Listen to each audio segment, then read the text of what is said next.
जय जगन्नाथ सांग मैंने आज न्यू ब्लॉग को आपण मानक स्वागत। ये वर्षा पाग को देखी बाप झील कहले कौन गोटे चटपटा करूनु खाइबा। मु कहली कौन करी तुम कहून। सार कहले कि आज छतु पकड़ा कर खाइबा। मु कहली हौ ठीक अच्छे। तापर सार कहले तते आसबटी।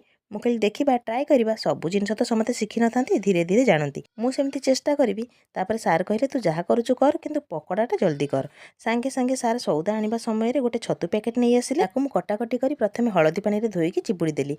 प्रथमे से गोटे चामच बेसन 2 चामच कॉर्नफ्लोर हाफ चामच लुण अल्प टिके सोरिष तेल छोट 2 चामच हलदी गोटे चामच काश्मीरी चिली गोटे बड़ चामच अदा रसुण कंचा लंकार पेस्ट दे ताको भलसे गोलिया गोली करदेली। आ शेष में भल कलर देखा फुड कलर टिके पकईदेली। तापर कड़ई गरम कर तेल पकईदेली। तेल टिके गरम हो गला से छतु को गोटी गोटी कर पकई छाणीदेली। एबे आमर रेडी हो गला छतु पकड़ा। से तो खाई कहले बहुत बढ़िया होती किंतु मु टेस्ट न करबा पर्यंत मो मन बुझिलानी सतरे भल होइतिबो बोली। सतरे टेस्ट कला परे जानिली देखिबा को जेमती डेलीशियस देखा जाउची सेमती खाइबा पई मध्ये सुपर टेस्ट लागुतिला।